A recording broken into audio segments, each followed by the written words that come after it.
Alright everybody, this is my 1976 Datsun King Cab 620. She's not much to look at right now, but the plan is to make it look exactly the same, but make it fast and low. Now, I don't know if you guys know anything about these things, but they are horrible suspension and horrible driveline. L20s, nice engines, but everything else needs some updating. So I hope you guys enjoy this journey that we're gonna go through here. And as you can see, it needs the love. The engine is junk, and before anyone says that it's not, it's got a seized up timing chain because this guy came out of Arizona, and we're actually from Wisconsin, so this is pretty clean for us. But unfortunately, someone decided to cut out a chunk of the car to do a wide body kit. It was not me, but we'll have to fix that in this video.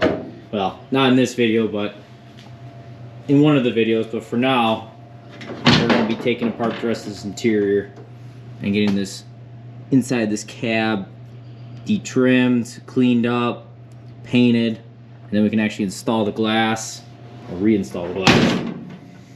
Same with this engine bay. We're going to yank this engine out and throw her up on the stand, and hopefully it goes sometime soon, and then we'll start getting this engine bay prepped.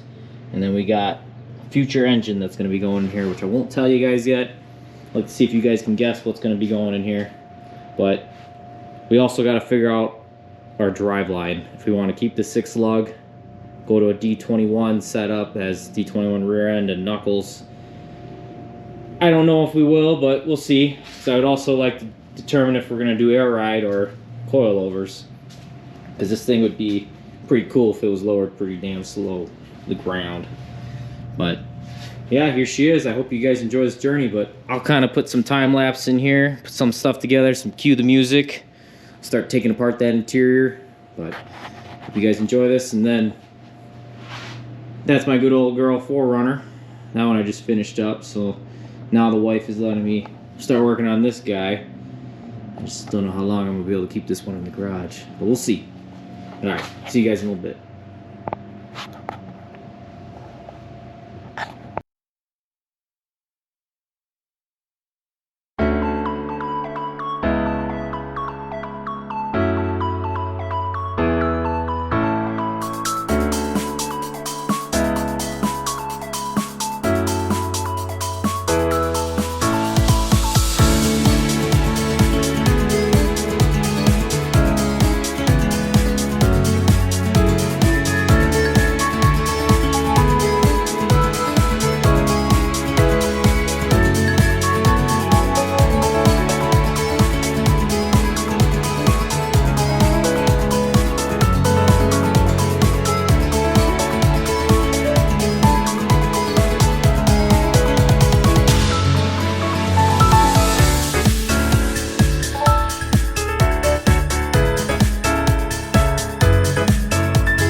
wanted to grind it down to kind of see where I was at left here. She's got a lot of Swiss cheese in her, but I'm not trying to restore this truck. I'm just trying to get her on the back on the road. And it's a Patina truck, so it's got to have some rust, right? I'm just gonna do the good old block behind there and weld up some holes. That corner I'll probably have to cut something out and make it work, but we're not scared about it. We've done something, figured something out for it. It's better than trying to make a whole pan for this thing that no one's gonna see. Plus it's only just holding the cab mount, no biggie deal. But for we'll figure out something in this corner. But for like this stuff, we're just gonna basically fill up the holes with the MIG welder and just call it a day. Just make her at least better than what it was. Grind her down and put some rhino liner over it. But yeah, it was definitely dirty in here. Grinding that thing, it was such a cloud. But no, we're gonna keep going on this guy. I'll get some holes welded up here, and then we'll kind of make a template for that corner piece.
Well, we just patched up some of those holes that we wanted to take care of. I'll have to get the grinder out tomorrow and grind it up. I realized I didn't have any metal to actually put there, so I gotta grab some from work, but we're gonna be done with that today and kind of just go over all this project. But I wish I would have recorded this. I took this guy to work and I was able to wall up that whole wheel well and that wheelhouse that guy cut out. Kind of glad I was able to take care of that there. Their welder's way better, and I had full access to metal, so we're just gonna leave it for now. Maybe we'll grind it down and make it look pretty, but for right now I think it looks kind of cool. But this is gonna be our other project eventually. It's probably gonna be a while till we touch that one, to be honest with you. That one I picked up not long ago, and it was kind of an impulse buy. I do like my Datsuns, but this one she's a rough one. Looks pretty solid, but it's the underbody that's all rotten. Floor rail or frame rails, floor pans, rockers, quarters, fenders, hood. I think tailgate trunk lid's actually in pretty good shape. The roof's full of Bondo. So I don't know what we're gonna really do with that one, but it was cheap. And then we have the good old 4Runner, which we are all wrapped up with. That one I did not decide to do a video on it because I kind of wanted to go at my own pace on this one and not really take video, but I should have. So it would have been a fun one. But we did 2 bedsides on this. Hand blocked the doors, 2 new fenders, OEM hood, original gate, which we were able to hand block too. The only thing that's really got to be done on this thing is the actual decals, which are a pain in the ass to do. And also we have a life cycle, but yeah, this guy's pretty much wrapped up. We gotta get some wheels, but I know a lot of my other footage is of RX-7s and Datsun 1600, but for right now, we're just gonna be working on this 620, and the 1600 is actually being for sale because I'm not gonna finish that one. It's gonna be way too expensive, and things I really want to do to it, it's just not there for me. So I'm gonna move on with that project and just keep going on the 620. I think the 620 is a lot more fun because we're gonna be doing a drift truck with that one, so it's getting lowered. Different suspension. I don't know if we're gonna do static or air ride. The engine is in the air with what we want to do. I don't know if we want to do an SR20 or if we're gonna do a K824. So if we just get all the body work done, which honestly there's not much body work to be done on that thing other than we want to get the cab done, get the floors fixed, get that back sill fixed, get that all welded up. We're gonna epoxy prime the whole inside, paint it a single stage blue just so it at least looks factory, do a complete interior swap. We're gonna do black interior just because it looks more classier than dark blue. I'm gonna spice up the dash a little bit. We pulled the dash out. wasn't really working on it too much. I kind of wanted to see what I was working with, but there's so many nice kits out now for these cars that we're gonna do different clusters because we're gonna be running a different engine anyways. So we might just end up throwing this whole harness away and redoing the whole harness ourselves, which I feel like would be a lot more reliable, and get rid of some of this death trap stuff. So we're gonna just put that on the back burner. We want to get the interior kind of wrapped up, and then we can start doing electrical, but we're gonna kind of have to keep it on limbo a little bit because we do need to still have a motor for this car to actually figure out what we're going to be wiring up, which we're going to be doing a 4-cylinder regardless, so at least I can probably start sourcing some of the brackets because the K824s and the SR20s still have the same mounting brackets. I can't remember who makes those engine mounts and transmission mount, but they still work for each other. So we're just going to start kind of accumulating some parts. But like I said, we're just going to keep working on the cab, getting that all nice. Once we get the cab wrapped up, we might just do our patina finish on the outside. It's already a pretty nice patina truck, so not too much we really got to fix on the outside. I'm thinking I'm going to go with sweet patina. Just get the rub on clear, rub it on all the way around. The hood on the truck, guy stripped it, so we might just try to see if we can make something work on that guy. Either fake patina it or just let it rust so at least it looks a little bit more like it matches the truck. But, well, I hope you guys aren't upset about me ditching that 1600 project. Those cars are getting so expensive for parts. I mean, the interior alone is going to probably cost me like $12,000-$14,000 just to get the darn interior finished up. So right now we're in the middle of getting rid of that guy. But I will be trying to post every week or every other week, just kind of keep on top of it. I have a house now, so I'm constantly working in there. But yeah, if I can get at least a video out every week to you guys so you can see some of my progress. It's gonna be a lot of interior. We're gonna do some fabrication work, not that hodgepodge stuff I did today. Honestly, might just, if I got a big enough piece of metal at work, I might just cut out a whole piece and go to my buddy's house. He has a bead roller, so we're gonna maybe make our own floor pan. We don't know yet. I'm just looking at it as like, it's a rusty truck. We just want to cruise around in this thing. It's just gonna be a fun little thing to bob around in. My show truck is gonna be the 4Runner, so that's gonna be the nice looking truck. The Datsun 620, I kind of just want to enjoy having something that I can scratch and beat around a little bit. But for now, we'll just keep going around on that one. But if you guys could really give me a like and subscribe, I'd love to do this as a living. But if not, I'll keep trying to make videos for you guys so you guys can enjoy. And you know how rare these trucks are, so if you guys come across any parts that I might need or you think that I should put on the truck, please shoot a comment, reach out to me. I'll do my best with answering. Pretty straightforward, guys, so I appreciate you guys for watching. Thank you.